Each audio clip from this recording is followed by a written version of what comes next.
everybody. It is that time of week once again. It is time for Slam Talk Sports. It is time for the Friday preview show. Yes, 8 big games to preview, 1 to unpack, and finally, all 18 teams are playing this weekend, including my Essendon Football Club, which somehow had 2 season-ending injuries in their bye week. I can't believe it. I can't explain it. I'll save that for Monday when I'm making my debut appearance on the Fancast AFL podcast with a few good people over there who I'm very keen to discuss the Bombers with and all the big games from this weekend. Before we do that, before we get a little bit of fun, have a good time and discuss the ins and outs, I just want to get serious for 1 second. We had a tragic passing last night in the sporting world. Diogo Jota tragically lost his life in a car accident in Spain. Now, I'm a big Liverpool fan. Everyone knows that. I've loved watching Jota play over the years, and this just hit me like a ton of bricks. I was talking to my great friend David last night about it, and we just can't seem to wrap our heads around it. This is a man who has been playing for our club for, 4, 5 years now. A man we love watching play. Is a young father, he's just got married as well. It is just tragic, and just our hearts and our thoughts go out to everyone connected with Diogo Jota, everyone at the Liverpool Football Club, Wolverhampton Football Club, all his previous football clubs.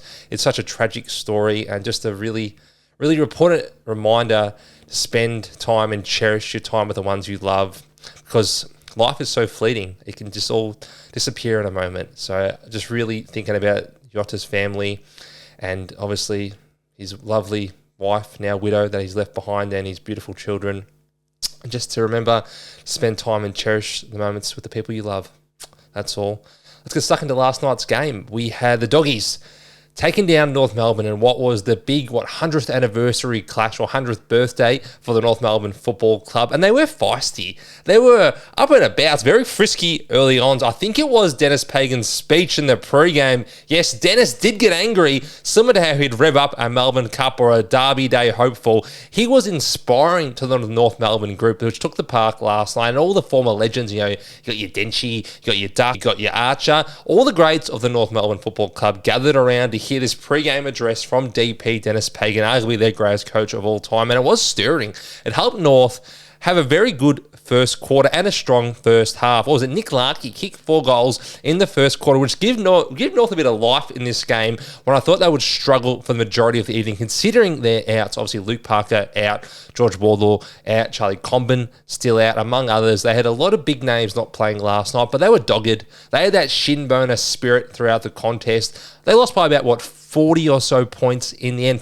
Around, let me check the scores. I think they scored about 85 points themselves, and the Doggies, it was 85 to 134. Obviously, 49 points was what we expected, really. I think the margin was about 40 points along your bookies. So to win by 50 is probably about right. The Doggies do like to smash teams that are below them on the ladder.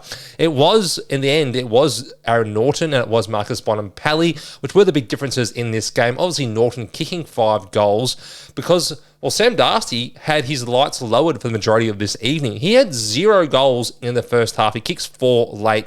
I was very impressed by Will Dawson's performance on Sam Darcy. I think 3 of those goals were kicked by Darcy when Dawson went into the ruck due to Tristan Sherry being looked at and thought he had a potential concussion. Turns out he is fine. Luke Davies-Uniacke had a concussion in the first half, which ruled him out for the majority of the contest. But North had a really great effort against really tough odds. The Dogs, as we know, like to put their foot down or their paw down, both paws on the throat of their submissive victims when they go routing their way to these big victories. But North held themselves in good account last night. And it makes you think, what is the Dogs' ceiling? I mean, I know we can beat the bad teams, if I'm a Doggies fan. I know we can beat the teams below us in the top 8. I know we can really smash the teams in the bottom 4. Can we compete with the top echelon of this competition? That will be the test over the next 2 months, because now we're into July. It is moving time. If you want to win the premiership, you need to show you can really match it against the good teams in July, and then August, the whips start cracking. You want to be motoring. You don't want to be going at your absolute top speed, but you want to be at a nice cruising speed. You want to be like, Stradivarius in the Ascot Gold Cup, about 3,000 out thinking, hold on, I've got a serious animal under me here. I've got Sam Darcy and Marcus Bonham-Pally. I'm about to go whooshka down the home straight, which is the AFL Finals. Very impressed by the Doggies last night. And the biggest issue for North It wasn't quite the contest. I know no Wardlaw, no Parker, no LDU. The contest was a bit of a struggle at times, but when Tristan Sherry was grabbing out of the ruck, he was doing his great work at ground level, then centre clearances wasn't the biggest issue. It was exiting D50. I think Doggies had 22 more inside 50s in this contest. That was mainly due to back half turnovers. Caleb Daniel, I mean, he's all right. He's going to get touches, but I don't think he's the answer long-term at halfback. Colin McKercher, he had, 32 disposals in this game. I think he's going to be a brilliant player. But again, 3 or 4 crucial turnovers which lead to goals. I think that's his role. They want the ball in his hands. But it's back half turnovers which killed North last night. Obviously, the inside 50's 22 difference is because the ball kept cascading back into North Melbourne's defence, but it was the inability to exit D50 and how well the Doggies set up that shape across the ground, which allowed them to win this contest in dominant fashion. Doggies, we like them going forward. North, well, they've got 4 wins right now. I think their benchmark would be 6. They play the Saints again. They play Richmond again. They haven't played the Saints yet, have they? Well, they play the Saints in a couple of weeks. They play Richmond again. And they play Melbourne again next week. Now, Tristan Sherry, we don't think is concussed. Obviously, protocols can happen days later. But if he's out there, then they're a big chance against the Melbourne Football Club, who they beat by, 40 points earlier in the season. And Tristan Sherry played very, very well against Max Gawn in that contest.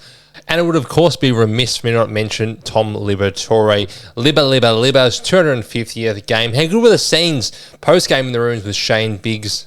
Never forget. But more importantly, on the field, Libba had 27 disposals and 2 goals. This man just keeps on going.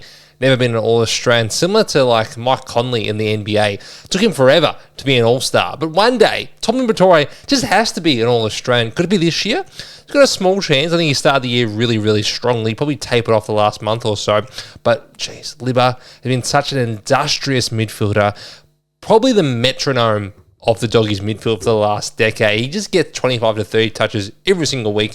Tackles, contested possessions, and even a couple of goals. What a tremendous player Libba has been. The bedrock of the Doggies midfield for the last decade. 300 is within his sights. But that's enough about Thursday night. But it's enough about those damn Dogs and those shin boner kangas. It's time to talk about Friday night football. And of course, we start with the biggest rivalry in the game, or is it? I saw a little clip today from my good friends over at the Blue Abroad saying, is the Carlton-Collingwood rivalry actually dead? Well, it begs me to ask, maybe it is. In the last 28 times they've played, this is since 2010 when Collingwood started this great run of success for the Magpies. The ledger is 22 wins Collingwood, 6 wins Carlton. This has been the most one-sided big rivalry for a while now. Now, we know Carlton dominated them in grand finals. You ask any Carlton fans like, oh, we've won 5 straight grand finals against the Collingwood Football Club. We own them. We own them. It's not the case. In the professional era, in the last 15 years, when teams have been at their best and clubs have been really inventive in how they recruit and manage their salary cap, there's been no zoning selections, how many gifted players. You need father-sons, of course, we know that. But in the last 15 years, Collingwood have been so dominant against Carlton, and I cannot see that changing tonight. Let's look at the ins and the outs. And now I know you've probably seen some of these from between Carlton and Collingwood, but geez, I don't know how you win when you make 6 changes. It's very, very hard. Carlton have made 6 of them in Lockie Cowan, in Ashton Moyer, in Matthew Carroll, in Francis Evans, in Harry O'Farrell, in Mark Pitonnet. Out Jordan Boyd, out Adam Sard, who suffered a concussion last Thursday night, out Jack Silvani, who now has a groin injury, will miss a couple of weeks. I think Jay Sauce, what do they call him this day? I call him Jack Silvani. He's been excellent this season. Out goes Alex Shinkotta, dropped. Out goes Billy Wilson, dropped. Had he dropped someone after one game when he lost by 10 goals, that wasn't his fault. Makes no sense to me. And out goes Lewis Young. In for the Collingwood Football Club, Braden Maynard. In Rowan Steele. In Tom Mitchell. First game in about 15 months. The former Brownlow medalist from 2018. And in comes Will Parker. Out goes Charlie Dean, who's been dropped. Out goes Ed Allen, who's sick. Out goes Charlie West, who has a bone stress injury. Will miss the next 6 to 7 weeks, unfortunately for Charlie. Unfortunately for Charlie, who kicked a goal on debut against the West Coast Eagles. And out goes Steele Sidebottom, who has been magnificent in this season, but currently has an illness similar to Ed Allen. A little bit of that going around. Now, the line is 27.5 points. It is a 7:20 start time in the MCG. Because it is a double header tonight, crazy, I know. We had to wait 6 weeks to get 18 teams playing, and they put 2 teams on at the same time on a Friday night. They're so smart, the AFL. Anyway, I think Collingwood will win quite easily. And I say this because the Blues made 6 changes, and the changes they made weren't much good either. Adam Sard and Jack Silvani are 2 of their better defenders. And this is a defensive group which has struggled this year. Jacob Wiedering, as you saw last Thursday night, has 1 ankle or 1 leg. I don't know. He's only got one way to move because he is struggling mightily over the last month. He's been beaten a few times, and now he is injured. So I just can't really see the Blues standing up in this game. I went to the previous contest between Carlton and Collingwood earlier this season, and it was a wet affair. But Collingwood were far too good for them on that night in the second half. These Blues fade-outs have been so reoccurrent throughout the whole season. They're so predictable. I mean, every other week, they're going to have a decent first half and just fade away. They taper away because they don't have the stamina, or the game plan doesn't work, or simply they've given up. A lot of teams at this time of year just start giving up because they're thinking about Cancun, they're thinking about Bali, they're thinking about their tan and how they're going to spend their $800,000 contract in the off-season. Unfortunately, this is reality. It's not that I don't want to play football anymore, I'm bad at my job, I'm unprofessional. There's teams that are progressing towards a flag, and there's teams that are progressing towards the trade period. That is just the reality. You got to try things. Michael Voss is not assured his job as well, so he's going to try things, because if he just rolls out the same team week over week after week after week, Graham Wright's going to think, well, you haven't really done much. You haven't changed much. If you were truly a great coach, you'd find something to stop this rot. You'd find a circuit breaker against the best club in the land.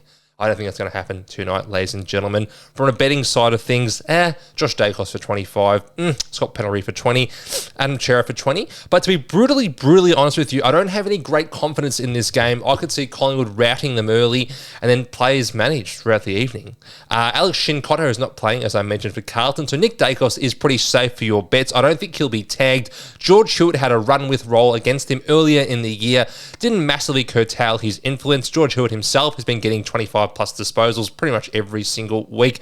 But there's no one I'd be too worried about tonight. I just think Collingwood, against their biggest rival, will be looking to put the foot down of investing in some of their disposal markets. It's hard with goals with Collingwood. They are probably the most diverse forward line in the competition. Maya Czech, Bobby Hill, who else am I thinking? Jamie Elliott, of course, is going to kick 50 goals this year. We've got so many different ways to get you, McStay, Membry, that I'm not keen to bet on any single one of them at $1.18 odds to kick a goal. It just doesn't look smart to me. I'm betting on the big names that have big disposals. No steals side bottom, so there should be a nice flow-on effect for other midfielders to get involved, the likes of Nettie Long. Tom Mitchell off a long layoff. Probably not as interested in him, but I'll be betting mainly around the Pies tonight.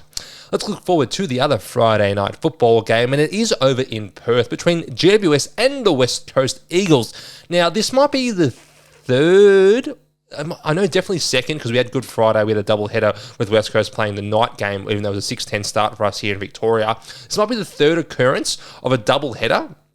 Now, is this the AFL trying to say Harley Reid is our West Coast Nick Dacos, or our West Coast Sam Darcy? He's our love child. We need to give him extra special kissings and make sure he plays on prime time on a Friday night.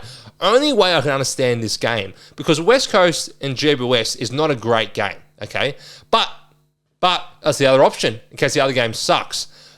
I don't get it, because Carlton-Collingwood will always be a game you want to watch 4 quarters of. You're not turning off Carlton-Collingwood. 1, because Collingwood fans love to watch their team play, and they'll watch them no matter what. 2, because Carlton fans love to watch their team play, even when they're getting smashed, okay? It doesn't matter. They'll watch them because they're so devout and they're so passionate.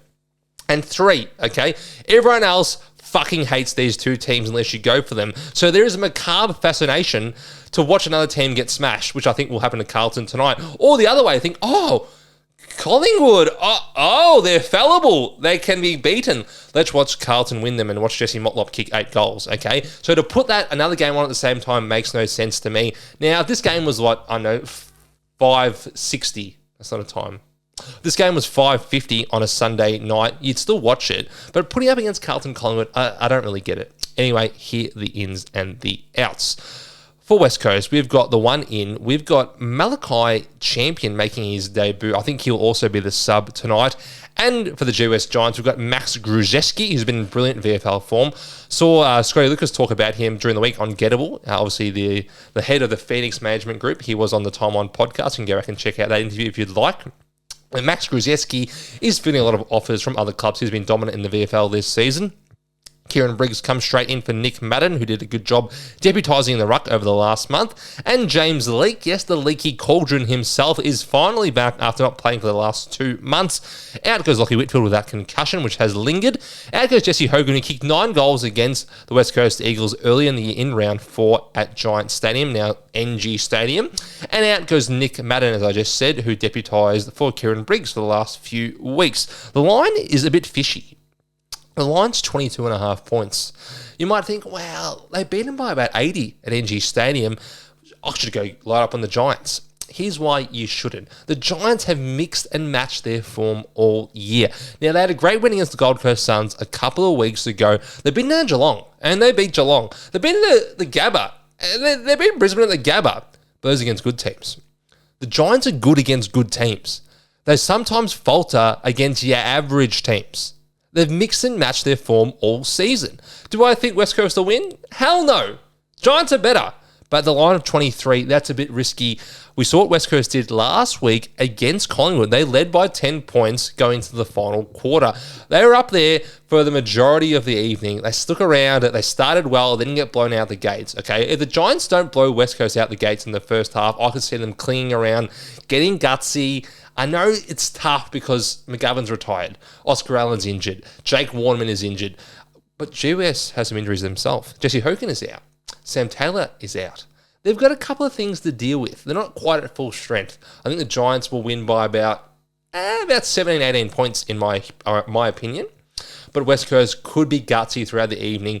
We've seen the impact of Tom McCarthy over the last 2 weeks. I know he's, a 23, 24-year-old. He's a mid-season pick. But a gun halfback flanker can easily make up for a couple of goals a week because they're not turning the ball off halfback so easily. He's a great kick of the footy, gives him a lot of run, a lot of drive. I like what Tom McCarthy's brought so much over the first 2 weeks of his career, which is why I think the line is a little bit tough to predict tonight.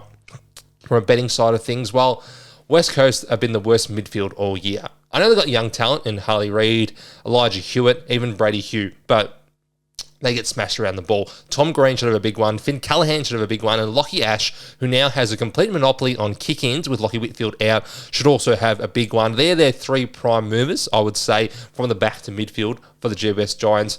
So if you're betting around those players, I think you know pretty well tonight. Also, I don't mind Hewitt and Reid, but now the bookies are starting to get on top of them. Elijah Hewitt has been about 16, 17, 18 touches for the last 8 weeks, really. Ever since Tim Kelly's moved out of the midfield and to the forward line, you've seen more Elijah Hewitt in the guts. On smaller game time, but you have seen more in the guts. Harley Reid we've also seen in the guts. Liam Baker, well, he's had some big disposals the last few weeks. He can roll through the midfield, but they've used him very heavily as an outlet off half back. So I'll be sticking with the 3 Giants for tonight's game just because the Eagles have bled disposals and Supercoach points to midfielders all season. Move forward to Saturday afternoon football. Let's see if I get the sound right this time. Oh, that's a perfect one. We have Essendon taking on the Gold Coast Suns. Now, we can talk about Bombers just quickly before we get into the ins and the outs. What the hell happened this week? We know what happened in round 4 when we had our bye. Jai Caldwell ripped a hamstring. Tom Edwards did his ACL at training.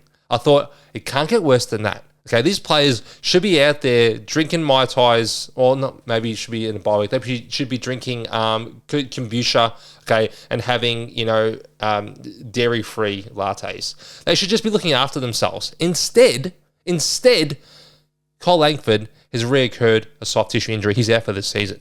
Zach Reid, my sweet king, the person who I've planted my flag in the ground saying this is the future of the Essendon Football Club, he needs surgery too, because he has redone that hamstring. A hamstring which has plagued him pretty much all 5 years of his professional career. What the hell do we do at Essendon? Is it the fitness staff? Am I going to say that they're doing a bad job? Because it's been like this, I feel, for a decade. We mismanaged Joe Danaher's injury. Those mismanagements is why he left the club. I'm sorry. That's why he left. We mismanaged players in the drug saga for whole different reasons, okay? Now, this is different iterations of this fitness staff. This is different iterations of the strength and conditioning team. But this current one, just too many injuries, too many soft tissues, and too many times has a player been ready to come back and have a recurrence, which has put them out for months. Darcy effing Parish, what is going on? You can't be heard every single season. Since you were All-Australian in 2021, since you were on my podcast in 2023, what the F has happened? Back injuries, calf injuries, hamstrings, all sorts of loading, deloading, unloading, reloading, preloading, okay? All different loadings just happened to you. I need you on the field, mate. You're a good player. Same as Cole Langford, same as Zach Reid. Essendon are not good enough to withstand their top liners. I'm not going to do... I actually didn't mean to put it in inverted commas next to my head. They actually are top liners. Darcy Parish is an All-Australian. Zach Reid could be one day, maybe. And Cole Langford was on the precipice of the squad a couple of years ago. For Essendon, these are top liners. Unfortunately, these three men have been on the park nearly enough over the past couple of seasons. If the fitness staff needs a reshuffle, which was flagged in our internal report a couple of years ago, then so be it. I'm not here to sack people. I'm here to improve the Essendon Football Club, and the fitness staff might be the ones that need to make way.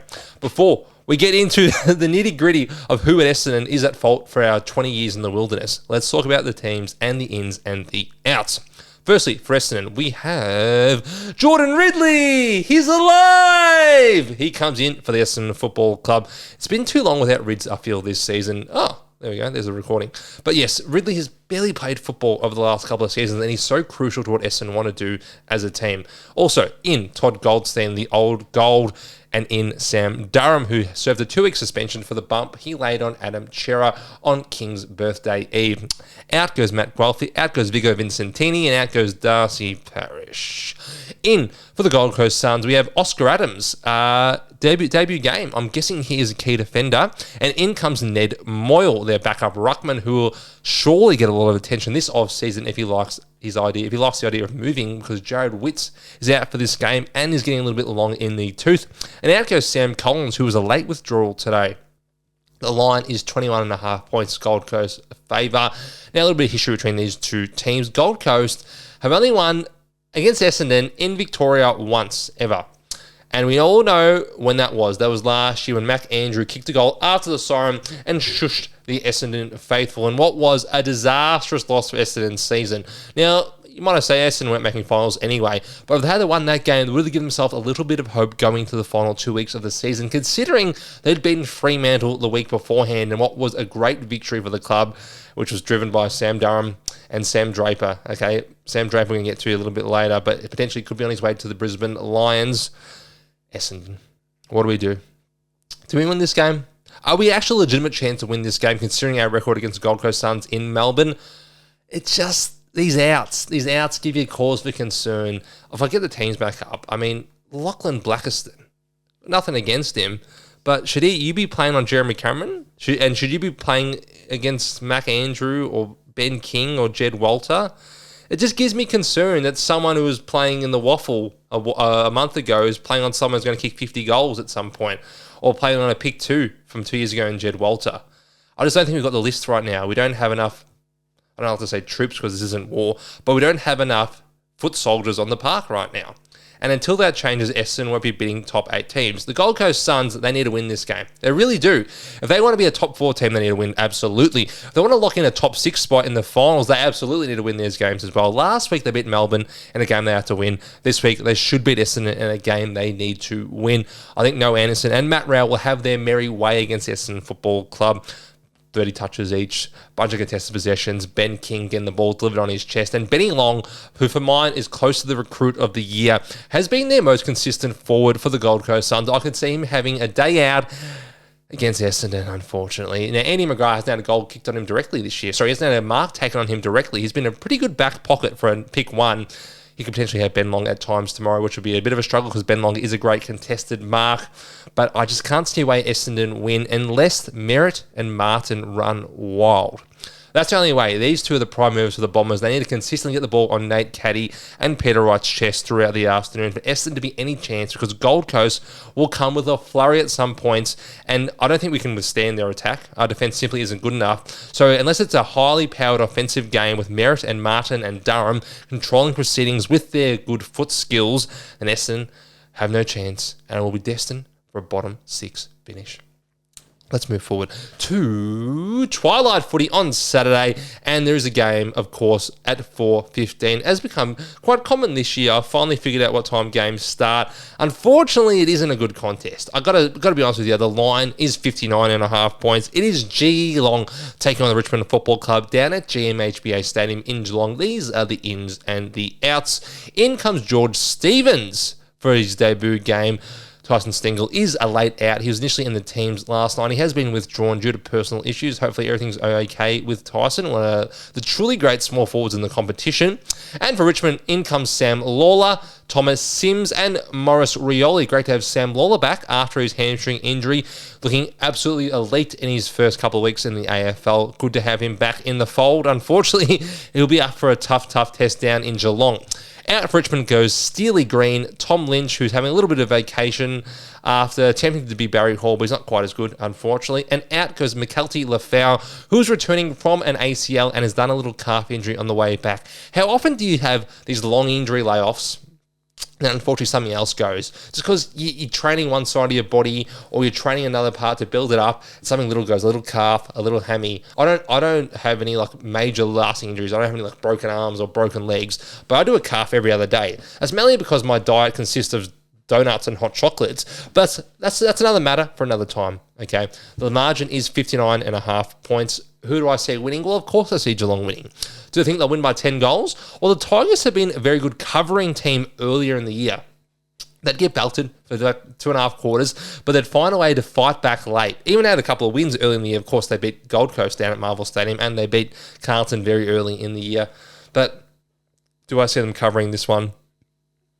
I can't make that prediction. It's just too difficult to pick Richmond against Geelong in Geelong. I think Geelong will put up about 110 points.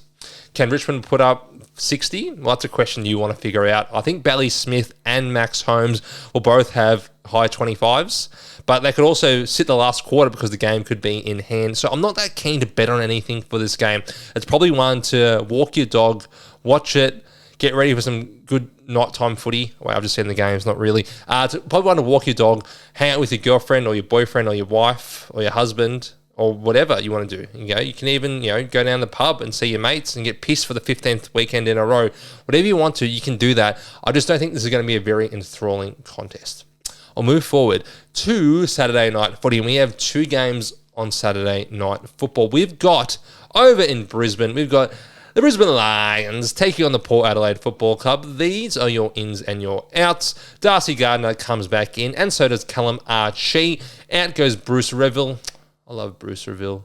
Bruce was a great cash cow for me last year in Supercoach, and out goes Will McLaughlin. In comes Jack Lukosius, who's recovered from, was it a fractured kneecap he suffered very early in the year. I think he was a chance to play last week, but because it was Thursday night footy, they held him out. He comes back in, and in comes Ollie Wines, the Brownlow medalist from 2021. Out goes Manny Liddy, who I brought into my Supercoach team last week. Great trade, Darcy, you absolute F-wit. Out goes Logan Evans. Now, Manny Liddy I thought was excellent last week. He really played really well. Horn Francis got subbed around 3/4 time. Liddy stayed on. He had a good last quarter, and what was a belting, I know. But he's very unlucky to be out. His first emergency. I can't see him being out for too long, especially if there's any sort of injuries or concerns with the Port Adelaide Football Club. He'll be straight back in. Now, the line for this one, as I have written down, I think it's 27 points. Brisbane's way. Hold on one sec. Bear with me, everybody. Yeah, Brisbane, Port Adelaide gives me a reminiscence. It makes me think about their game from 2004, which of course was the grand final. And Alistair Lynch just unloading left and right hooks on Wakeland. And pretty much anyone in his path who's pretty destructive that game. Now the line is 27. I was right the first time. I'm a genius. 26.5 points Brisbane are favoured by. I see them covering that just because Port Adelaide have been pretty shit against good teams this year. Now, Geelong played them in Adelaide about 6 weeks ago, and they beat them by 80 points. Collingwood played them on the MCG in round 1, and they beat them by 80 points. Now, Port Adelaide are not a terrible football club. They're a mid-table football club, but my issue with them is when they come up against really, really high-talented opposition, like a Collingwood, like a Brisbane, or like a Geelong, they get thumped. I think Brisbane will win by 40 points. And, yeah, that's really about all I want to say on that one. Betting-wise, Port Adelaide don't tag, so there's no one really that I'd be worried about in terms of disposals for Brisbane. You Ashcroft, you McCluggage, you can play around with them. I'm pretty sure Ken flagged yesterday that Bergman might go to Lachie Neale. I hope that's not the case because I'm a Lachie Neale owner in Supercoach, and it just feels like Lachie Neale's copped the rough end of the stick this year. He's been tagged or had run withs every other bloody week, and his Supercoach scores and his numbers have suffered this season. When in reality, Hugh McCluggage might win the damn Brownlow. That's how well he's playing. He's so damaging, puts on the scoreboard, a very high kick player, and also an elite runner. I'd be tagging Hugh McCluggage going forward, not Lachie Neale. But I think the idea behind it is Lachie Neale, if he gets 30 touches, you're probably going to lose if you're the opposition. And you've had some success in the past taking Lachie Neale across the league. Lachie Neale is a lot smaller than Hugh McCluggage, is a lot slower. He's better at finding the football, which is why you traditionally send someone to tag him. Now, he's previously, against Port Adelaide, he has dominated. He's had some really big games in the past against the Port Adelaide Football Club, so it wouldn't be a big surprise to see him tagged in this one. Betting-wise, no one I really love from either side, to be honest with you. Zach Butter should get his numbers. Rosie should get his numbers, even though he was sick. He is named. I think he should be able to line up on Saturday night. Goal scorers-wise, I didn't hate Hugh McCluggage at $2.20 any time, just because he's kicked a goal, I think, in his last 3 games. I'm not over the moon about betting anytime goal scorers unless it is really good value, like Miles Bergman last week. But McCluggage, if you're looking for a little bit of value, is a good chance to get a goal in this one, and what should be a game where he runs free and Brisbane win by at least 5 goals. Move forward to the other Saturday night football game, and it is St. Kilda hosting the Hawthorn Football Club at Marvel Stadium. Now, the line is 18.5 points, which is pretty low, but considering how well St. Kilda play at that ground, it could potentially be a very close game, even though Hawthorn are playing much better football than St. Kilda right now. Let's look at the ins and the outs. Ins for St. Kilda, Angus Hasty, Bradley Hill, and Jimmy Webster. Out goes Jack Carroll, Toby Travalia, and Liam Stocker. And for Hawthorn, in comes James Sicily after missing the last month or so with a hip injury. And in comes James Walpole, also had an injury concern of his own. Out goes Josh Weddle with a bone stress, potentially going to miss the rest of the season, which is a bitter blow for the Hawthorn Football Club. And out goes Sam Butler. Now, Butler has a little bit of leg soreness lingering from his broken leg, which made him miss about 18 months of football. So potentially could only miss 1 or 2 weeks, but also might find himself out of the team. That's how well Hawthorn are playing at the moment. It is Mabiel Chol's 100th game as well. Cholly's been in tremendous form for Hawthorn. Kicked a bag last week down in Tasmania. Someone has been playing for, his 3rd club? Richmond? Gold Coast, Hawthorn. He just keeps getting better. This is the best football of Cholly's career. Correct to someone who's been unlucky in his career to not play in Richmond's flags, not play at the Gold Coast now that they've turned the corner. Ended up with the Hawks in what was probably an afterthought when they picked him up during the trade period a few years ago. And he's ended up being their number 2 key forward. He's done a really nice job. Choly, who do I think will win? Well, of course, I think the Hawthorn Football Club will win this one. They're the far better team. They can play well at Marvel, as they showed a couple of weeks ago, against the Western Bulldogs. They play decent football away from the MCG, the Hawks, and then just a far more talented and progressive side right now. Who will Marcus Windhager go to? Ooh, is there a midfielder at Hawthorn that's so dominant at getting the ball all around the ground? I mean, John Newcomb is their best midfielder. Will Windhager tag him? Windhager didn't employ a hard tag last Sunday against Freo, wasn't it? Well, it wasn't a hard tag. He even played half forward at times, so I wouldn't be too worried about Newcomb odds if you're looking to bet on him on Saturday night. I had a look at it. No one really interests me for this one, to be honest with you. A lot of the odds have now been tanked just due to the fact we have 16, 17 weeks of form to go off. So the betting agencies know who's playing well and who's not. I still think Hawthorn, though, will be too classy on Saturday night and eventually get home by a couple of goals. Let's move forward to Sunday football. And of course, on Sunday footy, we don't have the full ins and the outs, although it is nearly 5 o'clock. So the rate this podcast is going, you'll probably have next week's squads, unfortunately. Let's look forward at the first game of the day, which is Sydney. I'm about to say St. Kilda. It is Sydney taking on the Fremantle Football Club at the SCG. Now, there are no Andrea Bocelli concerts planned for this week, but we still could be looking at a pretty average surface. Look at the patches on that. It looks like some of my friend's hairlines, unfortunately. You don't want the 360-degree camera from up on top because there are patches all over the place at the Sydney Cricket Ground. Now, Andrew Dillon was on radio today on SEN saying, it's great, it's fantastic. I mean, I think football and everything and my pay packet and the fact that I'm getting millions of dollars to just say everything's fantastic is fantastic, okay? But realistically, the SCG is not looking great.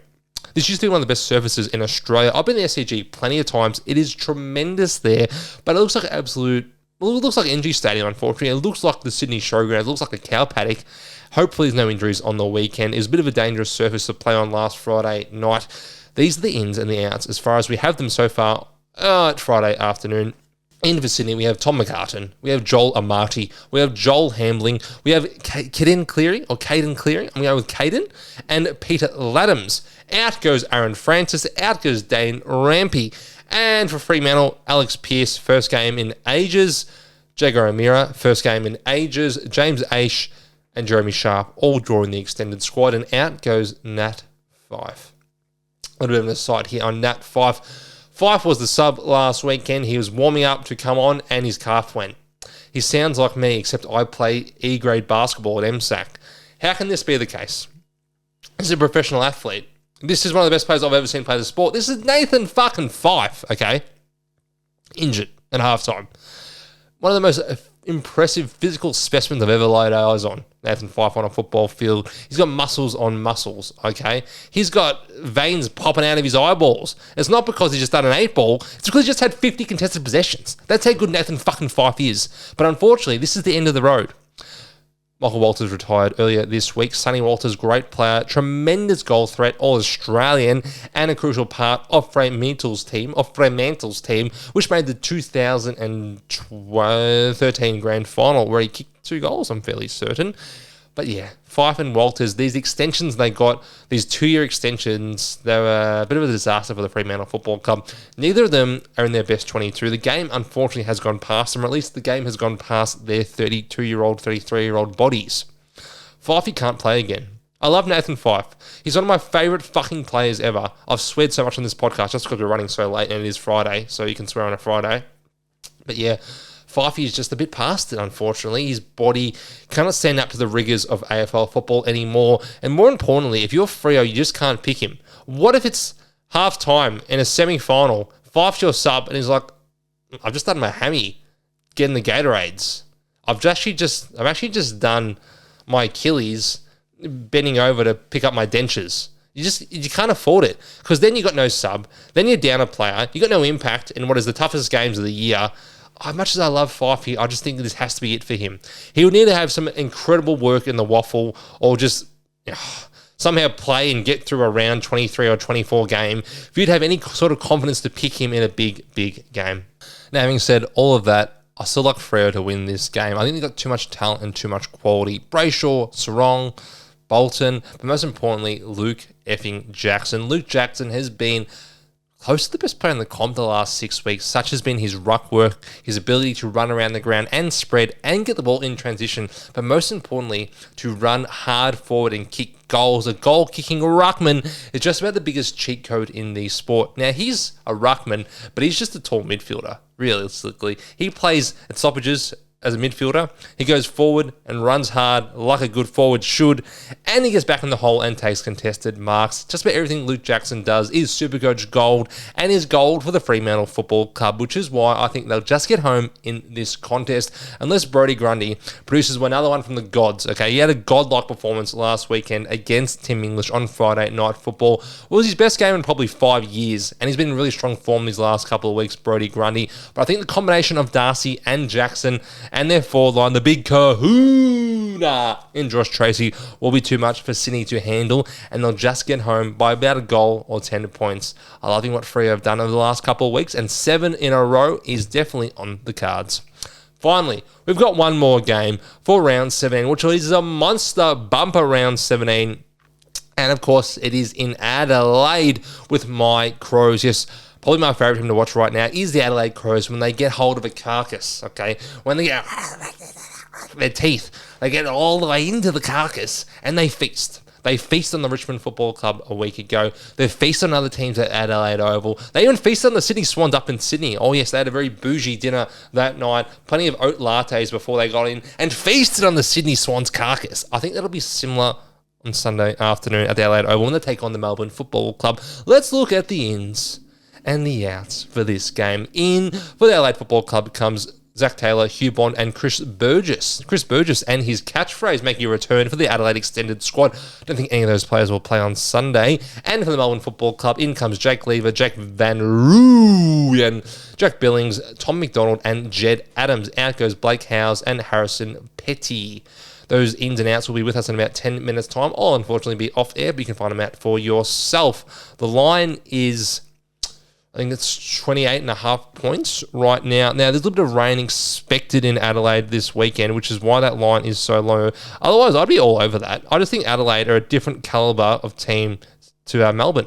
Melbourne have struggled against pretty much any good team this year. Adelaide have feasted on anyone that's a bit average and absolutely been pretty good against any good team. I mean, they beat Brisbane a couple of weeks ago.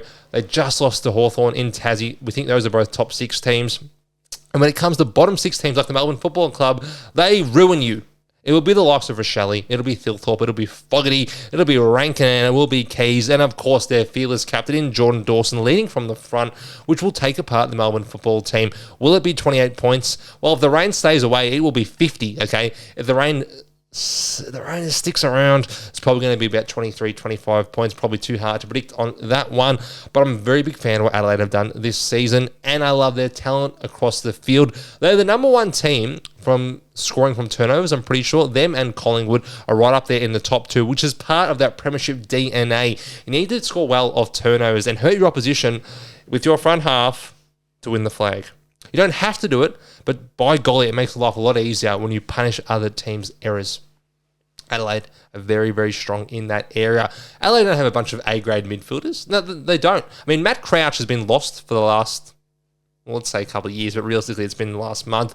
And Sid Draper playing Sandful, that's what they play over in Adelaide. They play Sandful. So he hasn't played all either. He's a top 3 draft pick. Doesn't matter. Their midfielders still stood up. Dawson, obviously. Rankin's played a lot more midfield this year. Jakey Saligo. They've had a lot of different names that fly through that midfield, and it still is holding up very, very strongly. Riley O'Brien, often a point of derision for Adelaide fans and from other opposition supporters, say, oh, Riley O'Brien, he gets smashed by Max Gorn. He gets smashed by Tristan Sherry. He'll get smashed by anyone good.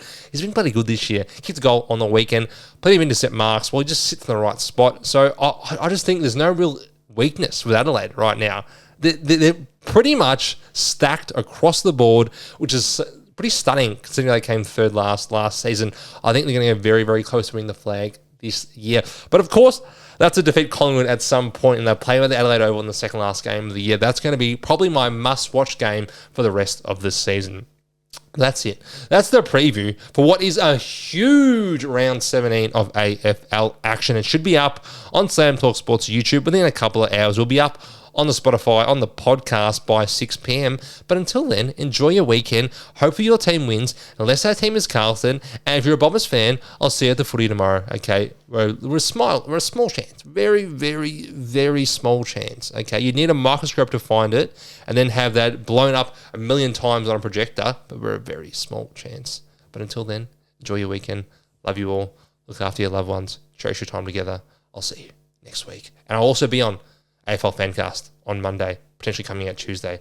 Get ready. Fame is a gun. I'm famous, boys and girls. Wow.